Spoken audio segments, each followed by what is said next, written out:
Now, if I'm being honest, I wouldn't exactly call myself a die-hard fan of Rooster Teeth's RWBY series. Although I enjoyed the first 3 volumes and thought they were a lot of fun, I sort of dropped the series after the writing fell into a ditch in the later volumes. However, back in March, while I was scrolling through my Twitter feed, I came across something that caught my attention. And that something was the surprise trailer for the newly announced RWBY Ice Queendom series, which was not only a real RWBY anime done by actual Japanese creators, but one with named talent behind its production, including but not limited to an animation team from Studio Shaft. So while I may not be the biggest RWBY fan, after watching the trailer and seeing who's behind the series, I thought I might as well give it a whirl. But before we get into my thoughts on the premiere, for those of you who are new to my channel, hello and welcome to Danotaz Media. I'm your host Dan, and if you just so happen to like animation, manga, comic books, and other nerdy forms of entertainment, you're in luck because my channel literally covers all of that, so make sure you hit the subscribe button in order to get more content like this from me and my channel. I'd also like to issue a quick spoiler warning for those who haven't seen the first 3 episodes of RWBY Ice Queendom. At the time I am recording this, the first 3 episodes are currently available for free on YouTube in the form of a 1-hour special, and they will be re-airing the first 3 episodes in their proper format along with the rest of the show weekly on Crunchyroll and Rooster Teeth beginning July 3rd. Yes, it's a weird release strategy, but it is what it is. So without further ado, let's get into my thoughts on RWBY Ice Queendom. Right off the bat, I've gotta say, I was kind of surprised by how misleading the marketing was in regards to what these first 3 episodes were supposed to be about. All of the trades were reporting that the first 2 episodes were going to be recaps of volumes 1 and 2, with the 3rd episode being where it departures from the original RWBY. However, the majority of that is actually entirely false. In actuality, all 3 episodes are partial adaptations of Volume 1. Volume 2 isn't covered whatsoever, and Ice Queendom itself actually departures from the original RWBY series as early as episode 1. Though I do find it a little strange that they'd advertise the beginning of this series in such a deceiving way, it actually doesn't upset me, since the route the show actually took with these first 3 episodes, in my opinion, was actually much better than what was previously reported. Going in, I knew the animation was going to look good. RWBY Ice Queendom is animated by Studio Shaft, who are known for various works such as Fate Extra, Monogatari, and most famously, Madoka Magica, which is a series that many, including myself, consider to be an absolute masterpiece of an anime, so there never was any question about whether or not the show was in good hands. But something I was concerned about was how some of Ice Queendom's rehashed content from RWBY proper was going to hold up when compared to those scenes in the original series, especially when it comes to the action. If nothing else, the original RWBY is probably most famous for its amazing action scenes, with incredibly well choreographed CGI fights that are arguably some of the best in its medium. So it was going to be a challenge for Ice Queendom to live up to that reputation of the original series, and thankfully Ice Queendom does just that. The choreography of the fights in RWBY Ice Queendom are of course very different from the original series due to the switch to a 2D medium, but it still manages to hold its own alongside the original series. While some of the recreated fights are still inferior to the original series, such as Team RWBY's fight against the Nevermore, other fights, such as the recreation of Ruby Rose's opening fight scene from Volume 1, actually end up being superior to the original series. As previously mentioned, these first 3 episodes of RWBY Ice Queendom essentially serve as a rehash of Volume 1 of RWBY proper, so that audiences unfamiliar with the original series could follow the events of the new series without a problem. So naturally, it does raise the question of how well Ice Queendom actually covers the events of Volume 1. And on that front, I would say that while it's not the most faithful adaptation of RWBY Volume 1, it still does a solid job at covering the events the audience needs in order to follow this new series without any homework, due in large part to the way Ice Queendom's writers approach the world building with a fast pace, unlike the original series, which is infamous for dragging out its plot points to no end. As for my thoughts on the episodes themselves, I'd say episode 1 is definitely the strongest, since it's the episode that does the best job at establishing the characters' personalities, as well as what their motives and struggles are. Rather than beginning with Ruby Rose's opening fight scene with the robbers at the dust store, the first half of Ice Queendom episode 1 actually serves as a preload to RWBY Volume 1, with each of the main 4 characters getting their own introductions prior to when we first meet up with them at Beacon Academy. Ruby and Yang's introductions were done in a really sweet and wholesome way, where Yang meets up with Ruby at Summer Rose's grave, and Ruby embraces Yang in a sisterly hug, congratulating her on her acceptance to Beacon. But Blake and Weiss's introductions are a bit different in the sense that they're actually remakes of the black and white trailers that introduced their characters prior to their appearances in RWBY Volume 1. Blake's introduction is pretty much a shot-for-shot remake of the black trailer, where she and Adam rob the Schnee Company train on behalf of the White Fang, only for Blake to sabotage the mission and betray the White Fang after learning about the threat the mission posed to the civilians on the train. Weiss's introduction, however, actually takes a lot of liberties with how it goes about adapting the white trailer, adding more context as to why Weiss is fighting a giant knight armor golem, being a part of a trial she had to undergo in order for her father to let her attend Beacon. This episode also features appearances from familial characters who get introduced much sooner than they did in the original series. Ruby and Yang's father, Taiyang Xiaolong, actually makes several appearances within this episode, most of which help demonstrate the close bond he shares with his daughters, such as when he has the heart-to-heart with Yang about not coddling Ruby so much and letting her learn to be more independent. We also get at least a minute of screen time with each member of the Schnee family to help showcase Weiss's home life, as well as her relationship with each member of her family, such as her butler, who she's very close to, her sister, who she looks up to as a mentor, and her father, who is implied to be quite abusive towards Weiss.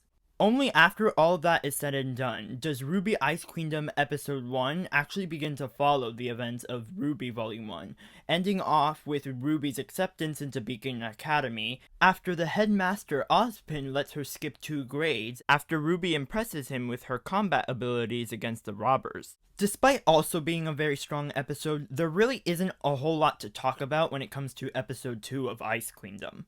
I can say that out of the first 3 episodes, episode 2 is definitely the most well-paced, and it's also the most accurate to the events of Volume 1, with the only major differences being that the members of Team RWBY and Team Juniper meet on the airship rather than at Beacon, and that the episode also features the debut of the Dream Hunter Xiao, who will likely play a larger role in the series going forward.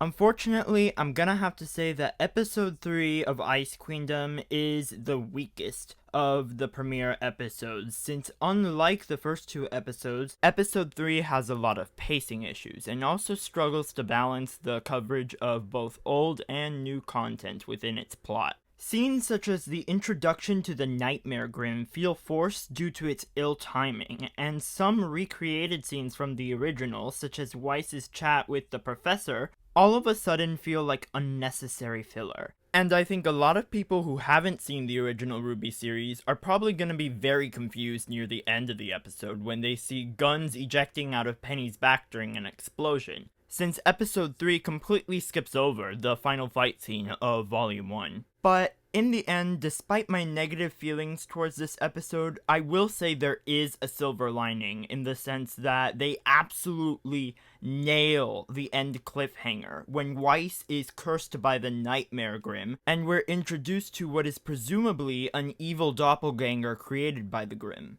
As for the voice acting, all I will say is that it's amazing. Normally it takes me a while to get used to different voice actors for characters I'm already familiar with, but in the case of RWBY Ice Queendom, it took me no time at all. The entire cast pretty much nailed their characters and their personalities right off the bat, which makes sense since the voice actresses actually have experience playing these characters from the Japanese dub of the original RWBY series. Going by the order of RWBY's title, let's start off with Ruby Rose.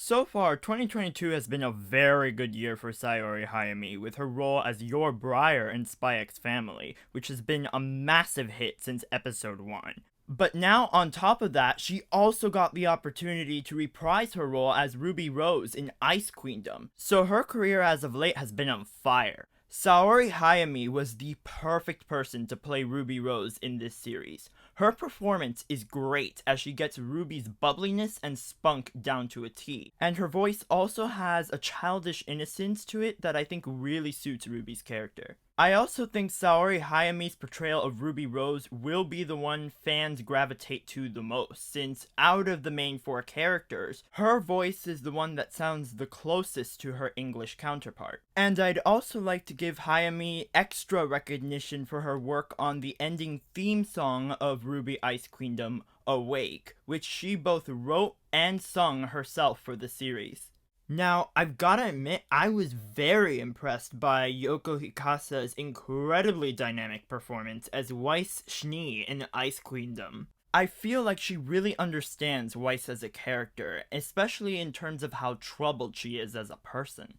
She does an excellent job portraying all the complicated emotions that a person like Weiss would have in her situation, which made all of her emotional scenes very compelling to watch. While I'm personally not too familiar with Yoko Hikasa's other work compared to the rest of the cast members, I think she showcased a lot of range within these first 3 episodes, and it makes me really excited to see what else she's gonna bring to the character in future episodes of the series. It also makes me excited to see some of her upcoming roles in future projects, such as her supposed role as Makima in Mappa's upcoming adaptation of Chainsaw Man. If I absolutely had to pick a favorite from the Ice Queendom cast, it would undoubtedly be Yu Shimomura as Blake Belladonna. Many of you might already be familiar with some of her previous roles, such as Annie in Attack on Titan and Zelda in the Japanese dub of Legend of Zelda Breath of the Wild. But I've gotta say, I think Blake might just be her best role yet. Shimomura's voice just has this edge and regalness to it that really suits the character of Blake Belladonna, and it adds this cool factor that I don't think even Blake's English voice actress would be able to replicate. Based on these first 3 episodes alone, I already think Shimomura embodies Blake better than any actress has before her, and I cannot wait to see what else she'll do with the character in the future episodes of RWBY Ice Queendom. Then finally, we have Ami Koshimizu as Yang Xiaolong. To be fair, I will say that I did enjoy Koshimizu's performance. I think her voice really suits Yang's character, and I also really enjoyed the acting choice she made to portray Yang as a more maternal type of sister to Ruby. However, I'd be lying if I said that I didn't find myself missing Barbara Dunkelman's performance as Yang in the English cast while I was watching Ice Queendom. I felt that Koshimizu's performance was lacking a lot of the spunky energy that Dunkelman brought to the character through her portrayal. I mean, sure, Koshimizu really doesn't have a whole lot of scenes that would require her to present the character in that manner, but it's still a real downer, especially since Ami Koshimizu has already proven to audiences that she's capable of playing very spunky characters, like in her performance as Ryuko Matoi in Kill la Kill. However, I'm not going to judge Koshimizu all too harshly, as there are still 9 episodes left in RWBY Ice Queendom, which is plenty of time for her to show us what she can really do with her new version of Yang Xiaolong. As we come to the conclusion of this video, in spite of a few flaws here and there, I'd say that overall, these first 3 episodes of RWBY Ice Queendom made for a very strong premiere, which makes me really excited to see the rest of the series. In terms of my overall score for each episode, I think I'd rank episode 1 of Ice Queendom at an 8.5 out of 10, and rank episode 2 at an 8 out of 10. And I'd finally rank episode 3 at a 6.5 out of 10. So for those of you who are looking to watch something fun this summer, I definitely recommend keeping an eye out for RWBY Ice Queendom. So that's the end of my review for RWBY Ice Queendom. Make sure you let me know your thoughts on Ice Queendom in the comment section down below. If you liked this video, make sure you leave a like, hit the subscribe button, and share this video with others in order to help support me and my channel. Make sure you hit the little bell icon when you subscribe to ensure you get notified every time I upload a new video. So with all that said and done, I will see you in my next video.